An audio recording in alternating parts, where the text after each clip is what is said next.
Hi friends, welcome back to our channel. Nani Mukund. మనం చాలా మిస్టరీలు అయితే మూవీస్లో అయితే చూసుంటాం, కానీ ఈ మిస్టరీ ఆ మూవీస్ని తల తన్నేలా అయితే ఉంటుంది అనమాట. సో అందుకనే మీరు వీడియోని అయితే స్కిప్ చేయకుండా చూడండి. ఖచ్చితంగా మీ ఒళ్ళు అయితే జలబరేస్తుంది. ఎందుకంటే అలాంటి మిస్టరీ ఇది. మీరు దృశ్యం సినిమా చూసే ఉంటారు. ఆ దృశ్యం సినిమా చూసే మనం వాళ్ళ నాయన ఎట్ట తప్పించుకోవాలి అనేది ఆ దృశ్యం మూవీలు చూపించాడు అని చెప్పి అనుకున్నాం. కానీ ఇప్పుడు ఇది రియల్గా అయితే జరిగింది. అసలు దృశ్యం మూవీ ఈ మిస్టరీకి ఒక పక్కకు కూడా పనికిరాదు. ఇంకా మనం వివరాల్లోకి అయితే వెళ్దాం. రంగారెడ్డి జిల్లా మీర్పేటలో అయితే గురుమూర్తి అలాగే మాధవి భార్యాభర్తలుగా నివసిస్తున్నారు. గురుమూర్తి అయితే డిఆర్డిఓలో సెక్యూరిటీ గార్డ్గా అయితే పనిచేస్తున్నాడు. అలాగే మాధవి హౌస్ వైఫ్, ఇంట్లో అయితే పని చేసుకుంటూ అయితే ఉంటుంటుంది. సో వీళ్ళకైతే ఇద్దరు పిల్లలు. ఫ్యామిలీతో కలిసి ఒక సినిమాకి అయితే వెళ్ళారు. ఆ సినిమా అయిపోయిన తర్వాత గురుమూర్తి మాధవి అయితే ఇద్దరు పిల్లలు ఎవరైతే ఉన్నారో వాళ్ళని వాళ్ళ రిలేటివ్స్ ఇంట్లో అయితే వదిలేసి అక్కడి నుంచి మన గురుమూర్తి మాధవి అయితే వీళ్ళిద్దరూ ఇంటికైతే రావడం జరిగింది. సో ఈ వచ్చే దారిలో లేకపోతే ఇంట్లోనో వీళ్ళిద్దరూ అయితే గొడవ పడడం కూడా జరిగింది. దీని తర్వాత ఈ గొడవ పెద్దదయ్యి మాధవి తాళిబొట్టు తెంచేసి మన గురుమూర్తి మీద అయితే వేయడం జరిగింది. ఆ టైంలో గురుమూర్తికి చాలా కోపం వచ్చి గోడకైతే మాధవిని నొక్కడం జరిగింది. దాని తర్వాత మాధవి చనిపోయిన తర్వాత గురుమూర్తికి ఏం చేయాలో తెలియలేదు. తర్వాతనే వచ్చింది ఐడియా.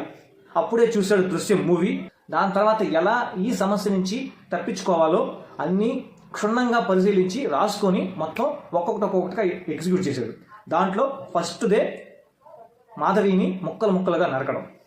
పక్కనే మటన్ షాప్ కొట్టు అయితే ఉండేది.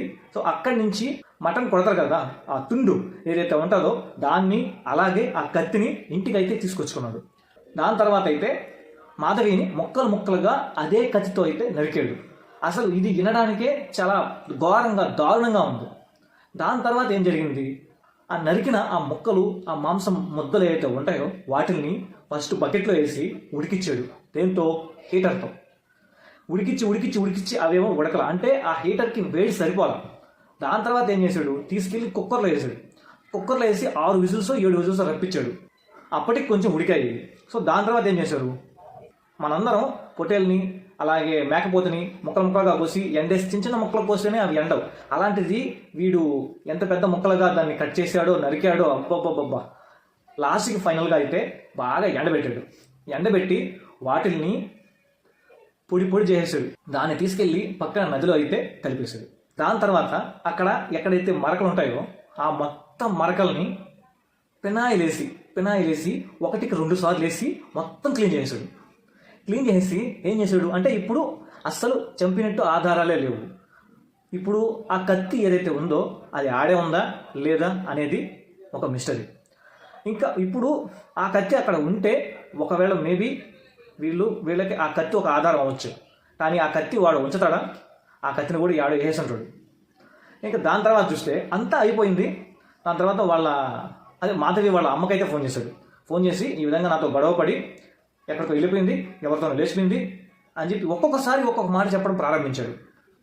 అంటే మాధవి వాళ్ళ అమ్మకి 2 రోజులు అయింది, తన నుంచి ఫోన్ రావట్లేదు. ఈయనేమో ఫోన్ చేసి చంపుతున్నాడు. అంటే అట్టెళ్ళింది ఇట్టెళ్ళింది ఎక్కడికో పోయింది ఎవరితోనో పోయింది అని చెప్పి.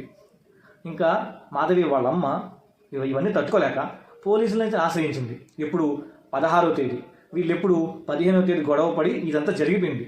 దాని తర్వాత 16వ తేదీ అయితే పోలీసులను ఆశ్రయించి జస్ట్ చెప్పింది, మా అమ్మాయి మాధవి ఈ విధంగా మిస్ అయింది, పలాని గురుమూర్తితో అయితే పెళ్లి చేసాం, పలానా టైంలో ఇప్పటికి 13 సంవత్సరాలు పెళ్ళయ్యి 2 పిల్లలు ఉన్నారు అని మొత్తం ఇన్ఫర్మేషన్ ఇచ్చి మిస్సింగ్ కేసు అయితే నమోదు చేయడం జరిగింది. దాని తర్వాత పోలీసులు అయితే ఈ మిస్సింగ్ కేసుని ఇన్వెస్టిగేట్ చేయడం ప్రారంభించారు. ప్రారంభించిన తర్వాత వీళ్ళు మిస్సింగ్ కేసు ద్వారానే స్టార్ట్ చేశారు. ఇది ఇప్పటికీ మిస్సింగ్ కేసే అనుకుంటున్నారు పోలీసులు. సో 16వ తేదీ స్టార్ట్ చేస్తే 18వ తేదీకి వీళ్ళకి ఒక క్లారిటీ వచ్చింది. ఓకే, ఆ ఇంట్లో నుంచి ఎక్కడికి పోలేదు. అంటే ఇక్కడ సీసీటీవీ ఫుటేజ్ ఎంట్రీ ఉంది, బట్ అవుట్ లేదు, కాబట్టి అక్కడే ఉంది అని వాళ్ళకి ఒక క్లారిటీ వచ్చి అప్పుడు ఎవరైతే రాక్షసుడు కిరాతకంగా మాధవిని చంపాడో వాడిని ఇన్వెస్టిగేట్ చేయడం అయితే స్టార్ట్ చేశారు. ఇన్వెస్టిగేట్ చేసి ఇప్పుడు అసలైన ట్విస్ట్, జాగ్రత్తగా అయినండి. ఇక్కడ ఈ రాక్షసుడు ఏం చెప్తున్నాడంటే, చంపింది నేనే, అంటే ఎంత ధైర్యంగా చెప్తున్నాడు చంపింది నేనే అని.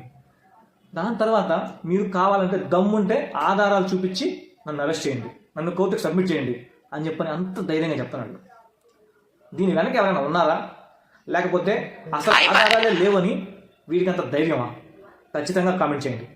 ఈ కేసును కనుక మన పోలీసులు ఎవరైతే ఈ కేసుని ఇన్వెస్టిగేట్ చేస్తున్నారో వాళ్ళు ఛేదిస్తే వాళ్ళకి మాత్రం సలాం కొట్టచ్చు. ఎందుకంటే ఇలాంటి కిరాతకుడిని, ఇలాంటి రాక్షసుని అసలు వీడికి ఏ పేరు పెట్టాలో కూడా తెలియట్లా. అందుకే నేను తమ్నైల్లో దృశ్యం ది ఎండ్ అని పెట్టాను. అంటే వీడు అసలు దృశ్యం 2 మూవీ చూస్తేనే మన అందరికీ గూస్ బంప్స్ వస్తాయన్నమాట. అలాంటిది ఇది వినిన తర్వాత వామ్మో అనిపించేసింది. సో నాకైతే ఇలా అనిపించింది. మీకేమనిపించిందో కిందైతే కామెంట్ చేయండి. బాయ్.